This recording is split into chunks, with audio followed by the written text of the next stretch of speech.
Well, welcome to the 700 Club. North Korea's Kim Jong Un tells China's president that denuclearization is possible. The two leaders held a meeting in Beijing this week ahead of anticipated talks between Kim Jong Un and President Trump. However, many are wary of the North Korean regime and point to broken promises in the past. Heather Sells has our reports. This meeting marks the first time that North Korea's Kim Jong Un has left his country since taking power 6 years ago. And the images are powerful. Leaders of two of the most feared countries in the world standing side by side, solidifying their relationship. The summit was a surprise to most, although heightened security this week had raised speculation. And while it was an unofficial state visit, China literally rolled out the red carpet to welcome Kim Jong Un. So what does it mean? Experts point to timing. Relations between the two countries have frayed in recent months as China has supported tougher UN sanctions on North Korea. By visiting Beijing, Kim affirms a strong relationship and bolsters China's relevance just before his upcoming meetings with South Korea and President Trump. The North Korean state media hasn't confirmed a U.S. meeting, but this week the Chinese state news agency said that North Korea is willing to hold a summit. The meeting also comes just days after President Trump appointed John Bolton as National Security Advisor. Bolton openly distrusts North Korea and calls a preemptive strike on it perfectly legitimate. Question: how do you know that the North Korean regime is lying? Answer: their lips are moving. North Korea conducted its most powerful nuclear test to date last year, plus 3 missiles that could hit the U.S. mainland. And new commercial imagery out this week shows it has resumed plutonium production, likely for its nuclear program. It's very much on the president's radar, who tweeted optimistically early today about chances for denuclearization on the Korean peninsula and affirmed that he looks forward to meeting with Kim. Trump plans to meet with Kim by May, and denuclearization will likely be their most important conversation. Heather Sells, CBN News. And that may be one of the most important conversations for peace on the Korean peninsula and safety and security for the U.S. mainland, for Hawaii, for Alaska, for California. If we can get nukes off the table, that's a wonderful first step. But let's keep in mind the ultimate goal here needs to be the unification of Korea. Let there be one Korea, no longer a North and a South with an arms race between them. Wouldn't it be much better to unite them and in that get rid of the spending on weapons and let's start spending on people? In other news, the Trump administration is stepping up the pressure on Russia. John Jessup has more on that story from our CBN News Bureau in Washington. John? Thanks, Gordon. Through its NATO allies and in the United Nations, the United States is calling Russia to account. Tuesday, NATO Secretary General announced it's expelling 7 staff from the Russian mission. So far, more than 20 nations say they're booting 130 Russian diplomats after the poisoning of a former Russian spy and his daughter in England. We're certainly applying pressure on Russia. We're certainly encouraging and working with our allies and partners also to do so. And I think you've seen an unprecedented number of countries step up and join the United States in that effort. At the United Nations, U.S. Ambassador Nikki Haley called out Russia for weakening a proposed ceasefire in Syria, saying it helps the Assad regime carry out brutal assaults in key parts of the country.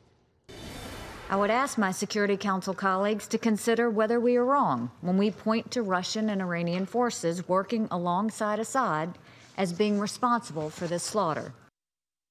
Haley says Russia is using its seat on the UN Security Council to shield the Assad regime.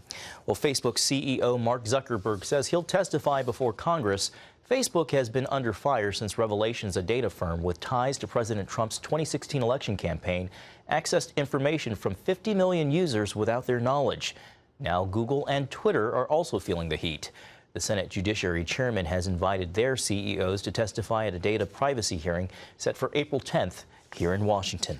Well, faith is under attack here in America, perhaps no more so than online on sites like Twitter, Facebook, and Google. Now, as Jenna Brado reports, faith leaders are taking a stand against the increasing censorship.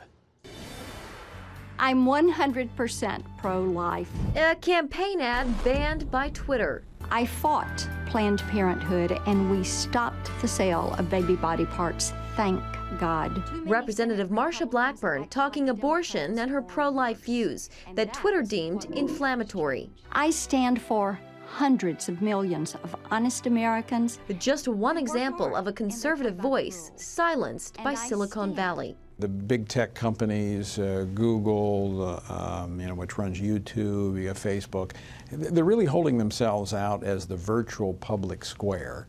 And come to find out, it's really not a public square. It's not open to everybody. And we're seeing increasingly where they're beginning to really censor who comes in. Tony Perkins, president of the Family Research Council, is standing with Blackburn and the national religious broadcasters to take on the tech giants like Twitter, Facebook, and Google. When you censor free speech for one, you censor it for all. Here they are at NRB's annual International Christian Media Convention. It is a problem. It's becoming a bigger problem.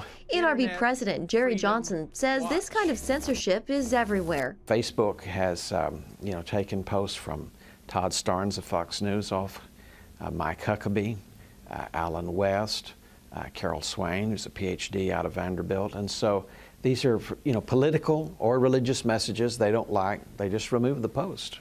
Incredible. NRB is also taking the fight to Capitol Hill, asking lawmakers to take action. I'm politically incorrect and proud of it. In Blackburn's case, Twitter eventually backed off its controversial decision and let her keep and pay to promote her ad. But that's not to say it won't happen again. The first step to securing our freedoms is to use our freedoms. Perkins has this practical word of advice. And so I think, we look at the First Amendment. It's not something that we're going to lock away in a box to protect it. It's something we want to exercise and use it and make it stronger. And so our message to Christians is live out your faith, share your faith.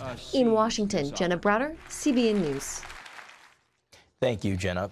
Well, the March for Our Lives here in Washington last weekend rallied hundreds of thousands to protest gun violence, and students from that Parkland, Florida high school that suffered a massacre of 17 students and faculty took center stage at the event. CBN News spoke with the father of one of the victims. He told our Charlene Aaron he wants to focus on a bigger issue. Andrew Pollock is on a mission to keep students in America's schools safe, something he wasn't able to do for his own daughter.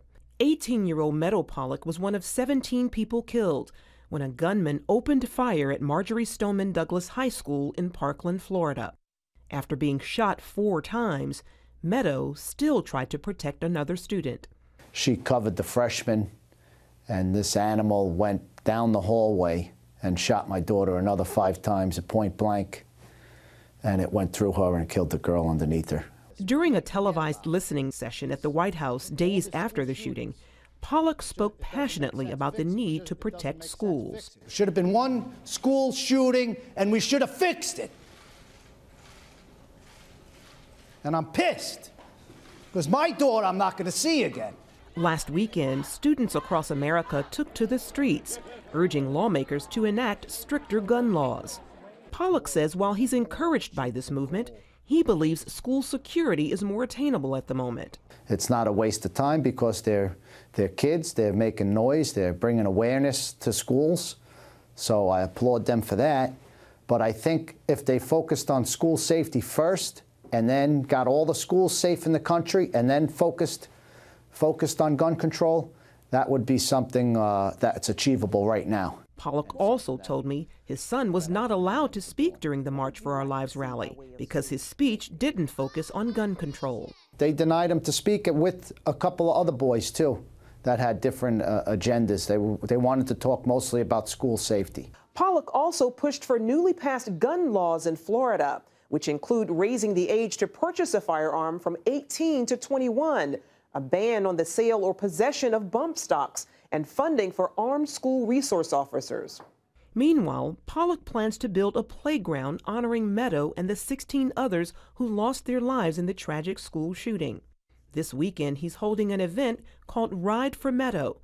Motorcycle enthusiasts are encouraged to sign up to help raise money for the project. I had this idea to build this playground in the community in Coral Springs. It's going to be built, and everyone in the community is going to be able to enjoy it. And I'm going to build a memorial there for the other 16 victims. The playground, it can't be just a regular playground because it's for my daughter, so it has to be spectacular. I wouldn't settle for anything less, and that's the way she's been her whole life. She was never average. My kid was never average. Charlene Aaron, CBN News. And you can find more information on the Ride for Meadow on our website, cbnnews.com. Gordon, back to you. Let's pray that we don't ever have to build other memorials to dead students. Can we move together as a nation to say, how do we stop this? How do we have some kind of control?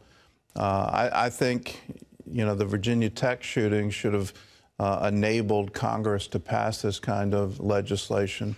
Maybe it needs to be done on a state-by-state basis, but if there's any mental illness that a qualified professional is spotting to say, this person is a potential danger, can't you go and instead of saying, well, we need to commit them to a mental institution, can you take an interim step to say this person shouldn't be allowed to buy firearms anymore? It turns out with the Virginia Tech shooting, there were warning signs. It turns out with the Colorado cinema shooting, there were warning signs, and certainly on this one, in this school in Florida, there were plenty of warning signs up and down the chain. So we need a procedure that when the warning signs are coming, let's make sure they can't get firearms so that they can go into schools, into theaters, and start killing people. And certainly killing people with assault weapons, it's insanity that we're not taking steps to say, let's stop this. If we see a warning sign, well, from that point forward, you don't get to buy a firearm.